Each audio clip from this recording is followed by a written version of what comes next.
Hello everyone and welcome back guys to round 12 of season 2 of the F1 2019 HAAS Road to Glory career, where today we're here for the Hungarian Grand Prix. And that means, yes, we have finally been able to lap IRL Formula 1. Very, very excited for this weekend's race. Hungary, though, is not often a track that I get on all too well with, so we'll wait and see about that one as we get ready to jump into this weekend. And yeah, apologies that there hasn't been a video up, I think, since Saturday. Just like I explained in that video, it's going to be sort of very hit and miss over the next couple of weeks about when I can get videos out and everything like that. But hopefully towards the, the after sort of September time, anywhere from then on, I should be able to be a bit more consistent once again with the channel. But yeah, hopefully we will wait and see about that one. But coming into the Hungarian Grand Prix weekend, though, no upgrades going on the car. We've got two still waiting, if I'm not mistaken, ready for next time out at the Belgian Grand Prix. Even very much looking forward to that race now that I've remembered. But yeah, we're slowly but surely making progress. We got another big engine upgrade going on, hopefully ready, like I said, for the Belgian Grand Prix next time out. You can see we've actually got half of the engine upgrades available to this HAAS car already now on the car as we head in towards the second half of Season 2, though. You can see still that battle with Mclaren, and well, Mercedes really seem to be slacking off at the moment. It really does seem like Mercedes, they still, I think, lead the way in the drivers. They've just lost the Constructors' League to Ferrari. They need to make some big improvements in the second half of this World Championship because they have really started to slack off. But let's jump on then. It's time for the Hungarian GP. It's time for quali.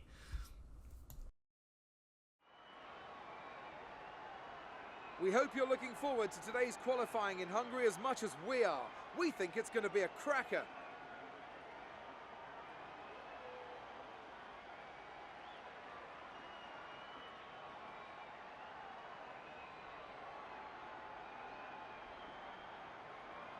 I was looking at some highlights of previous races here, and the one thing that really stood out to me was the run down to turn 1. It's not an easy one to navigate as everyone is scrapping to get into there first. Turn 1's always a consideration for this race. It's certainly a difficult one to get right when surrounded by other cars, but the race isn't won or lost there. You've got to be smart, get through, and hope your rivals get into trouble and not you.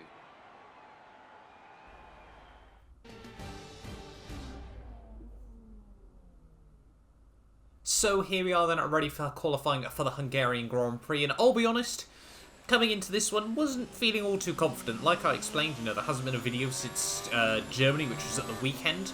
The last time I touched this game was Sunday when I did the AOR evaluation race. For those of you that want to go check that out, click the eye top right hand side of your screens. There'll be a link to that video. It has gone up on my second channel. But yeah, to cut a long story short, I hadn't played this game in about 3 days, and heading to Hungary, a track that the AI are very strong at, one I'm very weak at, and yeah, being rusty as well. It was always going to be a tough qualifying session here, ready for the Hungarian Grand Prix. I'd actually made a couple of big mistakes in free practice as well. There you can see, coming towards the end of my opening lap, they're 2 seconds off Max Verstappen, who leads to the win at 1:13.9, as we now get ready for my second lap right at the dying stages of this session. Could we possibly improve, try to move ourselves a little bit further up the order here as we head now down in towards turn 1, braking nice and tidily just after the 100 meter point there. You've really just got to try and clip the curb, but it is so much about traction zones around this place as we now head down in towards sector 2. You can see we're actually about a 10th down on my previous best so far there. I'm really struggling, it's just those small mistakes, just ever so slightly too early on the power, getting that wheel spin, snap of oversteer, everything like that we were really struggling with as we head out of the final corner. You can see we're actually not even going to improve there. It's going to be another 1:16.0, so consistency was okay. Lack of pace was definitely the big issue at the moment there. You can see P19 at the end of qualifying there. Really a day to forget there. A good, 8/10 off my teammate Roman Grosjean there. Not the result that we would have wanted, almost a second actually, but there were definitely some mistakes on those runs. I feel that, yeah, if we'd nailed it, we could have probably got out into Q2 there. But it's P19 ready for the Hungarian Grand Prix. Not quite really where I wanted to be starting, but we just need to be aggressive in the start of this Grand Prix. Let's jump on then. It's race time. We're ready for the Hungarian Grand Prix.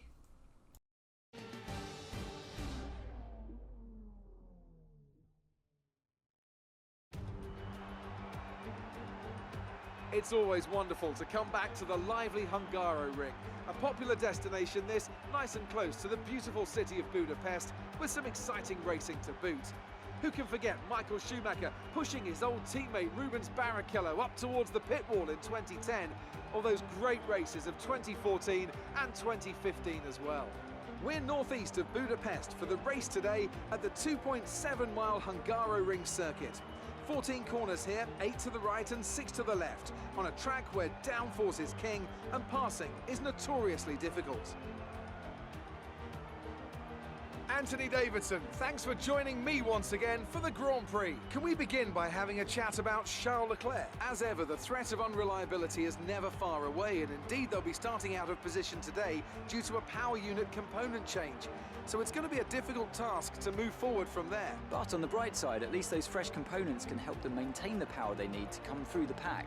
I expect to see them take a more aggressive approach today to make up for the compromised start. Before we begin, let's take a quick look at the grid lineup for today's race. Devon Butler put in a fantastic lap yesterday and will start from pole position with Lucas Faber alongside. Moving on to the rest of the grid, we have Vettel, Gasly, Lewis Hamilton and Hülkenberg, Perez, Verstappen, Norris and Valtteri Bottas. Leclerc, they've taken a grid penalty. Russell, Lance Stroll and Sainz, Grosjean, Raikkonen, Antonio Giovinazzi and Daniel Kvyat. Mr. Monaco and Alexander Albon picks up the last spot on the grid. And now it's time to head down to the track.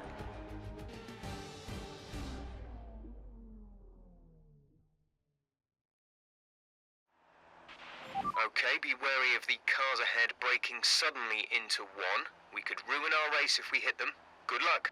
So here we are then, ready for the Hungarian Grand Prix, and it's looking like a fairly textbook one-stop race here today. You can see mediums onto the hard compound tyres in this one, and actually going for a couple of small setup changes as we get ready for this race. You can see just bringing down the front wing ever so slightly, ready for the start of this race. But we are then here then for the grid. We're ready for the Hungarian Grand Prix. It is 5 lights, and it's lights out, and away we go there. Clearly no time being wasted for the starter procedure there. You can see instantly not the best start in the world. We've actually been able to jump Alexander Albon just behind us, so he won't be able to apply too much pressure. But everyone up the road bunching up as we head down in towards turn 1 there. We try to look round the outside, take a bit of a gamble here. You can see Giovinazzi is just going to completely slam the door shut on the exit of the corner there. He gets back round the outside there. Danny Kvyat is also going to try and look there, but very, very late on the brakes once again as we head down in towards turn 2 there. Hang Giovinazzi out strider. We now move ourselves up into P17 of the opening sector of this race. We've made a couple of places there, and that's not been the worst start in the world, but certainly not quite what I had in mind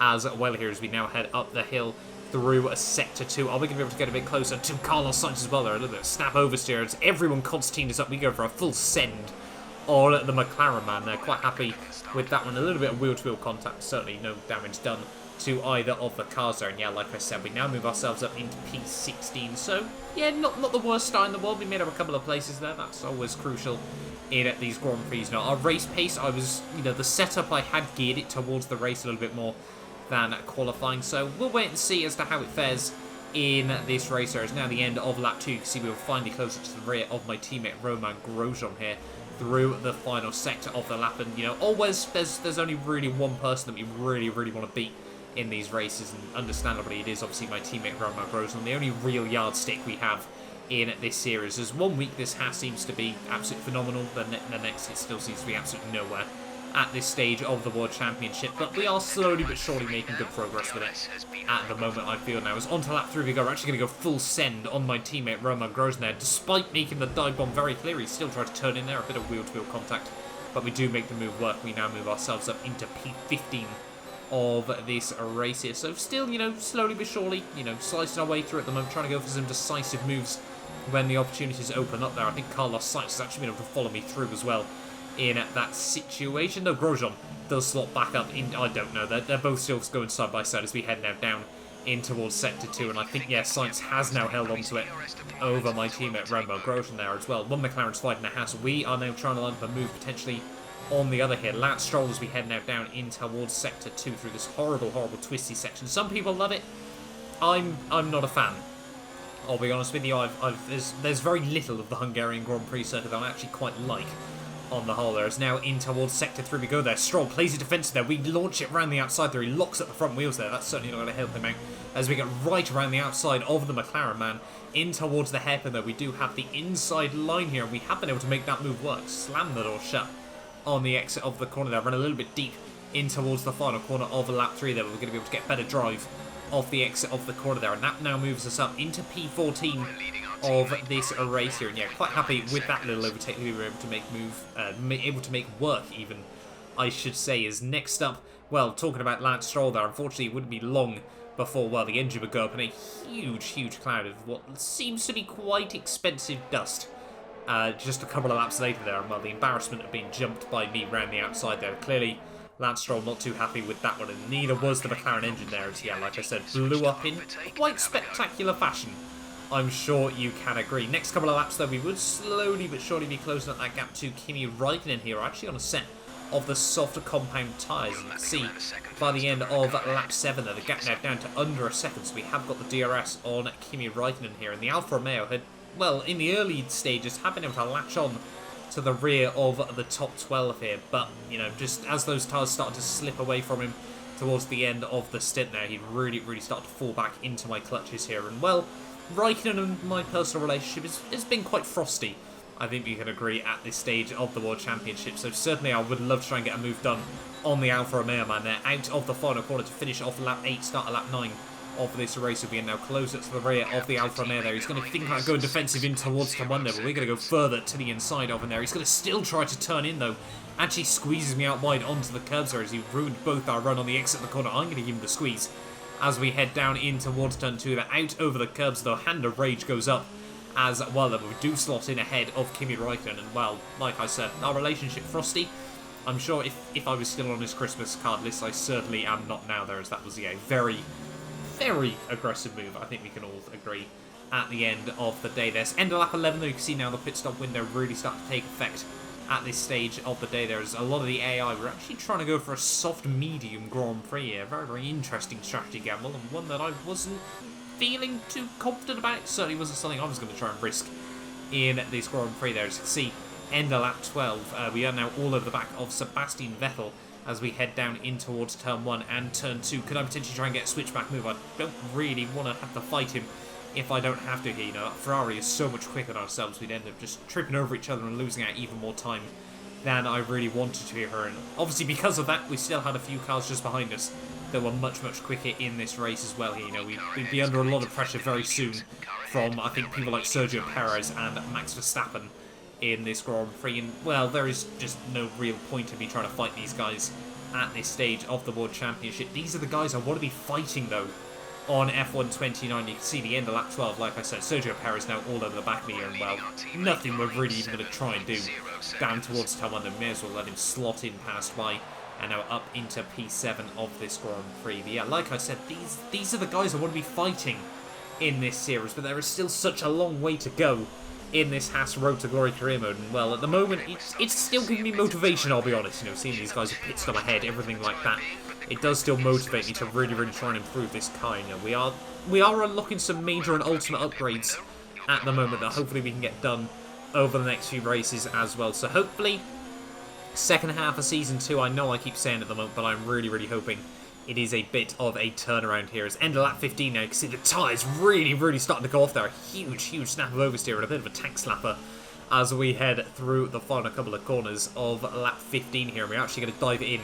onto a set of the hard compound tyres at the end of this lap. So I'm not really too sure how well the AI are going to fare trying to make this one-stop Grand Prix work here at the end of the day. Kept the car slowed down nice and tidily though as we head in towards the pit lane here. But yeah, really not quite the end to the stint that I wanted. Overall, it actually been quite a good stint, if I do say so myself. There is now coming out of the pit lane once again, a 2.1 second stop there, not too shabby as well by the HAAS team. You can see both Toro Rossos are going to get past me there, and that's going to drop us back down into P16 of this race. Not too sure what's happened to George Russell in this Grand Prix. He is really much further down the order than he should be as well here. So we are just ahead of him and both of the Alfa Romeos at this stage of the day. But both Toro Rossos do still have to make another pit stop in this Grand Prix, as well as I think my teammate Romain Grosjean as well here. And lap 17, the halfway stage now of this race, we were all over the back of Daniel Kvyat as well here, and hopefully we won't lose out too much time behind the Toro Rosso man, even, I should say.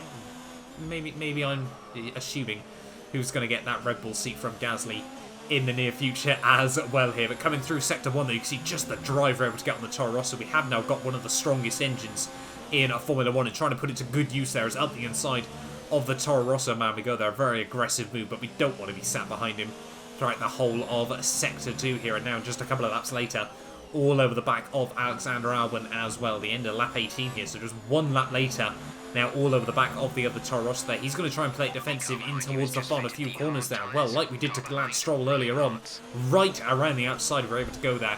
And that would now move us back up into P12 of this race as the pit stop window has all but taken effect here. So we're now back up into P12 of this Grand Prix. George Russell, the only man from the top 12 struggling, so we're best of the so-called rest, I think, even though the rest is only half the field. What defines the rest in this championship? We have just got F1 and F2 at this stage of the game there. It's so lonely being, you know, HAAS, McLaren, Sauber, Alfa Romeo. We're just so far off the rest of the field here. But I'll be honest with you, after that, it did get very, very lonely in this Grand Prix. You can see skipping over the next few laps, the gap to Lando Norris, even, I should say, would just be slowly but surely going up, and the gap to Carlos Sainz behind us would slowly but surely be going up as well. We wouldn't have that titanic battle that we had back last time out of the German Grand Prix. We wouldn't get a repeat of that, sadly, in this week's Grand Prix there as well. You can see end of lap 31, and now as we head in towards the final couple of laps of this Grand Prix, yeah,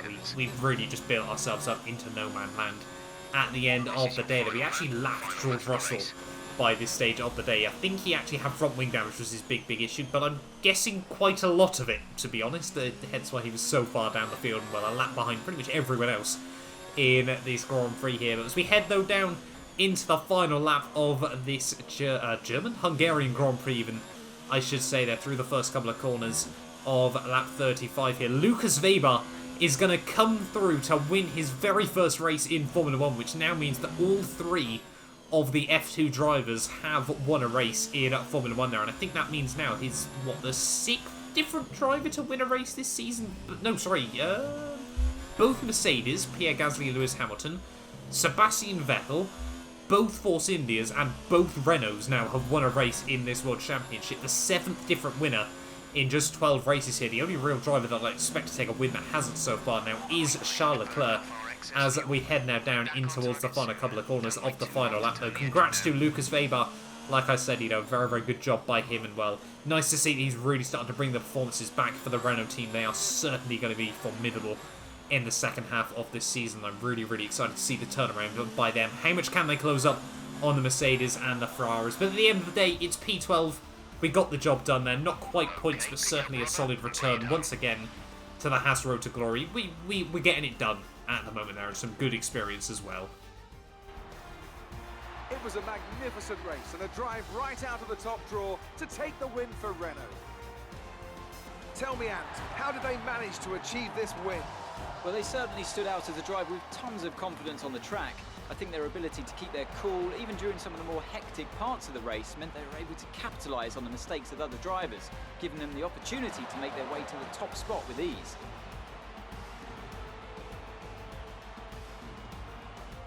As we can see, it's time for the podium, and I can see the Renault team underneath our commentary box going crazy as their drivers walk out. It was a great win, and it means a great deal to this team.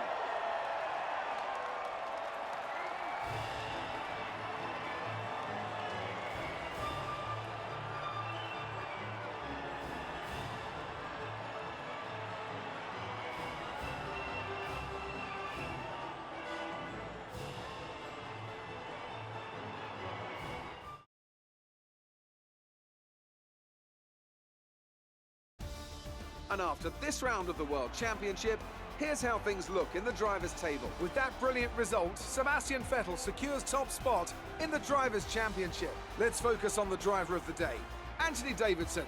Who do you pick? I have to give it to Mr. Monaco. That was a commanding performance today. Very impressive indeed. It's time to see how things are shaping up in the Constructors' Championship. Ferrari continued to extend the gap at the top of the table. Well, that was certainly an incredible weekend of racing, Be sure to join myself and Ant for more exciting Formula One action soon.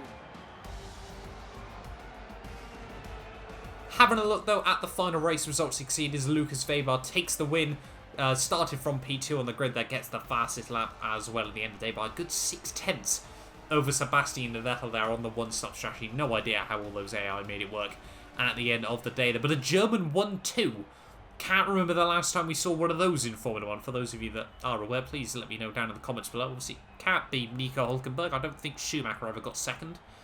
It must be, yeah, very, very long time ago in Formula 1. Sergio Perez, though, came through for P3 ahead of, I think it was Charles Leclerc, and then Devin Butler even, sorry, I should say, forgetting all the names. Ahead of Hülkenberg, Hamilton, Bottas, Gasly, Norris, myself, Seitz, Raikkonen, Grosjean, Giovinazzi, the Toro Rossos, George Russell and Lance Stroll, the only man not to make it through to the end of. But having a look then over to the Drivers' and Constructors' World Championship, and well, Lewis Hamilton, he's led the way for most of the first half of the season. That margin at the top is just, it's been coming down so much over the recent weeks, and while Sebastian Vettel has finally been able to get the jump on the Mercedes man there. Hamilton, I'll be honest with you, unless Mercedes have a big turnaround in this World Championship, Championship number 7 for Hamilton doesn't seem possible at the moment there. I think that Mercedes car is now the 5th, maybe even 6th best car in Formula 1. What a slack off it has been by Mercedes so far this World Championship there. Charles Leclerc holds on to P3 ahead of Gasly as Devin Butler